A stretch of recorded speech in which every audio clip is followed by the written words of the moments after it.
My God, I hate trucks. President Rodrigo Duterte issues a warning to Beijing, lay off Pag-asa Island or things will be different. This as hundreds of Chinese vessels were spotted near the contested island. But the president later suggested a compromise. China in turn says it's ready to resolve the issue in a friendly way. Our Tristan Nodalo tells us more. Lay off ni Pag-asa because may mga sundalo ako dyan. At pag yan ang ginalaw ninyo, ibang istorya na yan. Di sabihin ko na yung mga sundalo ko, prepare for suicide missions. Shifting away from his usual friendly and cautious approach on issues involving China, President Rodrigo Duterte is taking a firmer stand against Chinese vessels lingering near Pag-asa Island. I'm trying to tell China, yung Pag-asa is ours. We have been there 1974. Kung inyo yan, bakit hindi ninyo pinaalis kami? The president, however, was quick to clarify that the country has two options on dealing with China: compromise or deploy troops, which he regards as a suicide mission. If we go to war, or if there is a violent conflict, we would never win, and I would suffer beyond imagination. The Armed Forces of the Philippines says it is ready to carry out the president's orders, including deployment of additional troops in Pag-asa Island. Meron naman tayong training, meron naman tayong kahandaan sa mga ganyang klaseng deployment. We are always ready to defend what is ours. The military admits fighting China will be a daunting challenge, but when push comes to shove, what they lack in might, they make up for in courage. They have superior power in terms of, siguro, aeroplano, barko, but in terms naman ng capability and willingness to fight, we are willing to do that. We are willing to embark on that kind of mission. No changes so far in the number of Chinese vessels found in waters near Pag-asa Island. The AFP also sees no reason to deploy more troops. Sa assessment natin, there is no need pa naman so far na magpadala ng additional na tao doon. We have sufficient number ng personnel doon. In a statement, China says it is in talks with Philippine counterparts to resolve the South China Sea issue in a candid, friendly, and constructive manner. The president also found an unlikely ally with former Foreign Affairs Secretary Albert Del Rosario. He is calling on Filipinos to stand behind the president in defending Pag-asa Island. Del Rosario is one of the complainants at the International Criminal Court against Chinese President Xi Jinping and other Chinese government officials. President Rodrigo Duterte is drawing reactions after threatening to suspend the privilege of the writ of habeas corpus if he's pushed to the wall. If that happens, authorities would no longer need to present arrested persons in court and give a valid reason for their detention. But a law expert says there should be legal basis before the president can do so. Suspending the privilege of the writ of habeas corpus, the constitutional basis for that is found in the martial law power. Okay? So he has already done that in Mindanao. Okay? Unless he's saying that he's going to do it nationwide. In which case, then the same grounds for martial law need to exist nationwide. Reacting to President Duterte's threat to declare a revolutionary government, the former Supreme Court spokesperson says that would show his refusal to acknowledge the Constitution. Obviously, that's beyond the Constitution. That is not covered by the Constitution. There is no provision in the 1987 Constitution that says the president can declare a revolutionary government. Obviously, because the Constitution is designed to be the ultimate law, and a revolutionary government repudiates the Constitution. So, meantime, critics are slamming President Duterte for threatening to suspend the privilege of the writ of habeas corpus. Senator Kiko Pangilinan says instead of threatening critics with arrest, the president should go after big-time drug lords and his own customs appointees who have repeatedly allowed the smuggling of tons of shabu into the country.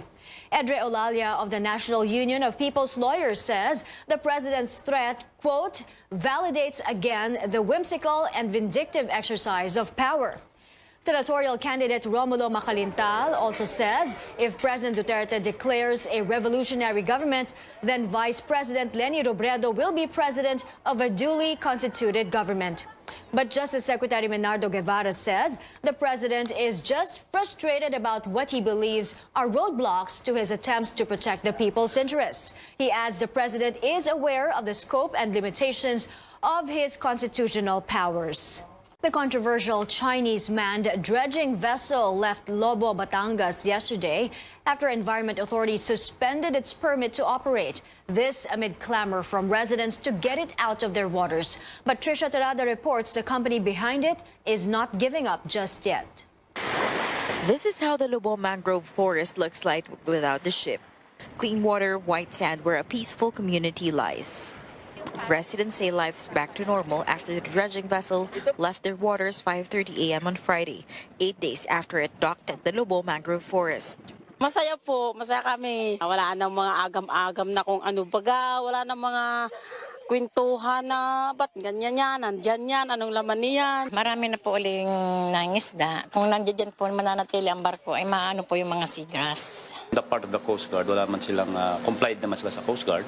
At yung kanilang pag-stay, inaalam pa natin sa company. But the moving out could just be temporary because Seagate Engineering and Build Systems has so far no plans of backing out.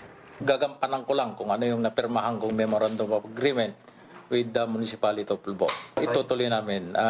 Wala naman kasing revocation na nangyari.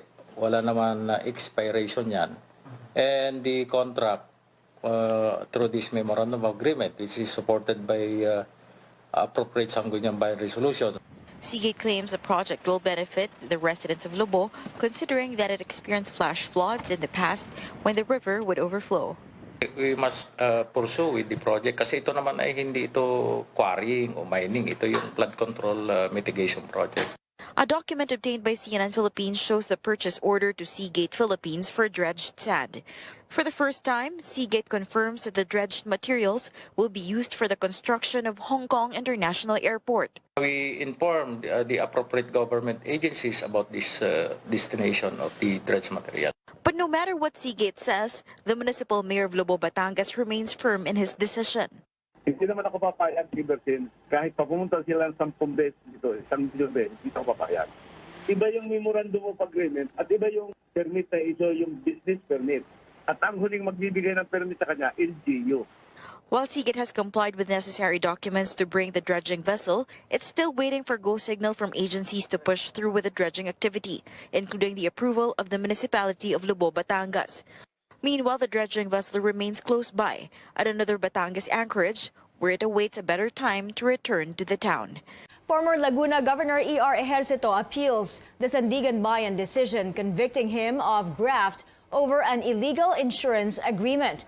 The Anti-Graft Court's 4th Division convicted Ejercito over an anomalous agreement entered into by the local government of Pagsanhan with private company First Rapid Scare Ventures when he was still mayor in 2008.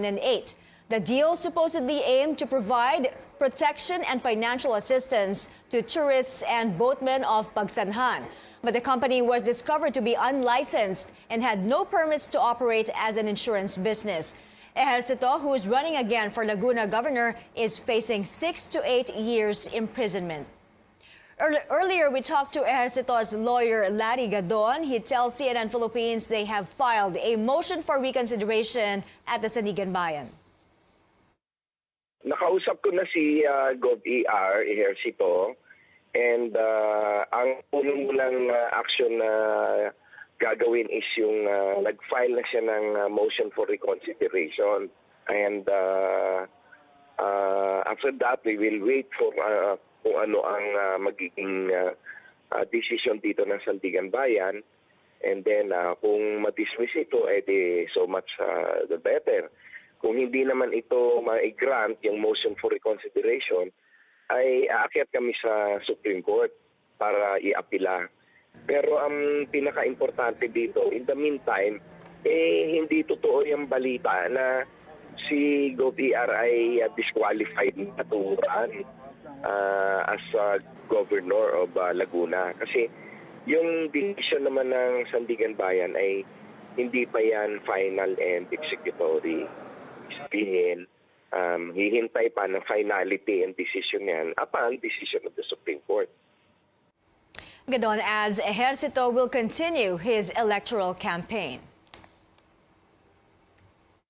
Tuloy ang kampanya, tuloy yung kandidatura niya, and we are confident naman that pagkadating nung decision na yun ay mapapawalang bisa yun. And we are confident that Gobi will win.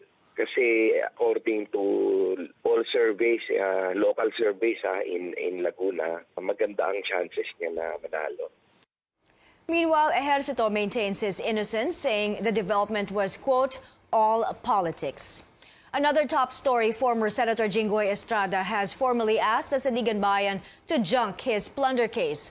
As expected, Estrada used the Supreme Court's decision clearing former President Gloria Macapagal Arroyo of the same offense. Now our justice correspondent Anjo Alimario tells us what happens next. Is Jinggoy Estrada the next to be cleared by the Anti-Graft Court of Plunder? Estrada challenged the prosecution's evidence by filing a demurrer to evidence. It's the same legal strategy that freed former President and now House Speaker Gloria Macapagal Arroyo. But what is this legal option?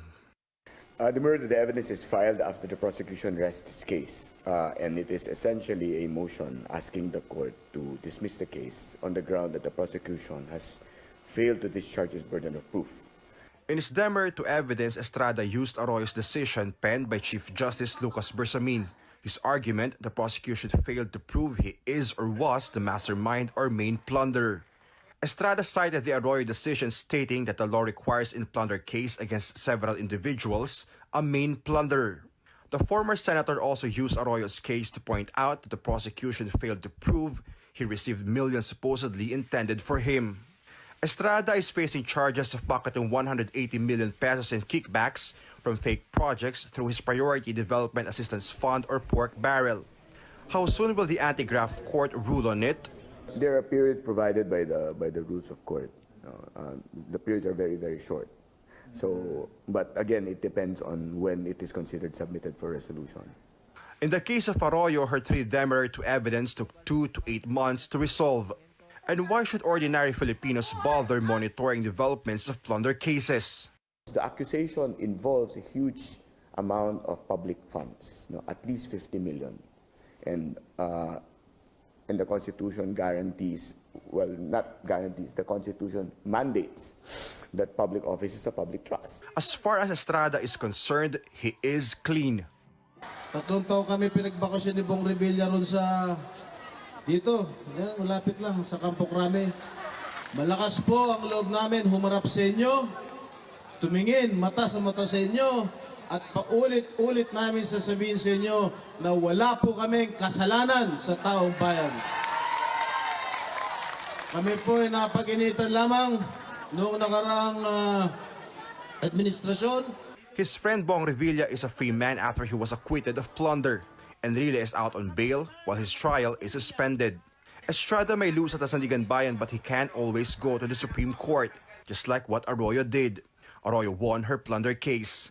That's the same outcome Estrada is hoping, and at the same time, win another fight, this time in the upcoming election. Hundreds of employees of the National Food Authority will soon lose their jobs. The impending layoff is a result of the recent enactment of the rice tarification law. Our Jeline Fule has more.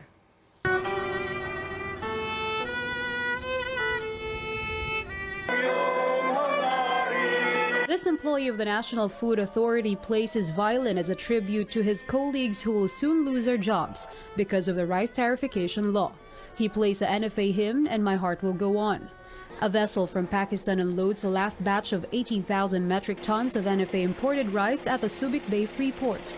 NFA Acting Assistant Administrator for Operations Rex Estuperes says after this, the agency can no longer import the rice. Under the recently signed law, the NFA will just make sure there's enough rice buffer stock in its warehouses for distribution during calamities and other emergencies. Walang NFA rice in the market after August, after we have already done with yung market participation natin. Some 403 employees In the recent enforcement, licensing and business regulation departments will soon be laid off. The NFA will be left with some 1,400 employees, but their jobs too are at risk. One facing layoff is Faye Yap. She has worked as port operations officer for 10 years. Talagang nalulungkot ako kasi mawawalan na ako ng trabaho pa dahil may pending mga usap-usap pa, hindi pa naman definite. Speaking na rin sa mga kasama ko, hindi pa sila tapos magpaaral ng mga anak, so mawawalan ng trabaho. As Duterte says, the NFA Council is currently looking into the compensation packages they can offer to those affected by the new law. Ito ngayon yung sinasabi ng aming chairman ng council na pag-aralan ulit yung compensation package so that it will be fair to everybody. Hindi lang yung basta-basta na magbigay tayo. At the moment, NFA has about 515,126 metric tons of imported rice for sale in markets nationwide. It is expected to last until August. Jeline Fule, CNN Philippines. The government's move to ease rice importation, among other policies, has contributed to a further slowdown of inflation. And consumers are hoping prices will remain affordable for the rest of the year. Rex Lermito reports. Construction crane rigger Enrico Daban is at a Mandaluyong City Wet Market, confident that he can buy more now with his 500 pesos. He says he can save now for the future of his wife and 3 young children. Mas okay na rin naman ngayon kaysa tulad ng dati. Dati taas kasi yung December, tapos yung January. Pero ngayon medyo nagbaba na pati yung bigas. Spa employee Giselle Ibanez meanwhile says her budget now fits her needs. We spotted her buying rice among others for her husband and 2 children. Okay naman po na pagkakasya naman po yung sahod. Daban and Ibanez can better afford basic and prime commodities as the pace of price increase further slowed in March. The Philippine Statistics Authority says the inflation rate further slowed to 3.3%. This is lower than February's 3.8% and 4.3% in March last year. The rate is also the slowest in 15 months or since December 2017. The number is even lower than the 3.5% forecast of economists polled by CNN Philippines. We're hoping na mag-continue to. Di ba happy naman tayo pag nag-continue, no? Para sa ating country yun eh. The slower price increases for food like rice, corn, fish, vegetables, sugar, and oils drag inflation down. Costs were cheaper as well in 7 out of the 11 main commodity groups. These include transportation, housing, electricity, water, and gas. Hindi naman namin sinasabing hindi tumaas ang presyo, pero slow down lang yung kanyang effect doon sa inflation. The Asian Development Bank is also expecting inflation to settle within the government target this year. This is the second month in a row that the administration hit its 2 to 4% target. ADB says low inflation perks up business and consumer outlook. And the reasons for this, of course, last year's central bank's monetary tightening has had its impact, and the lifting of quantitative restrictions on rice imports have also helped to stabilize rice prices. Consumers like Daban and Ibanez are hoping prices will remain affordable for the rest of the year. This should give people a break from the price spikes in 2018.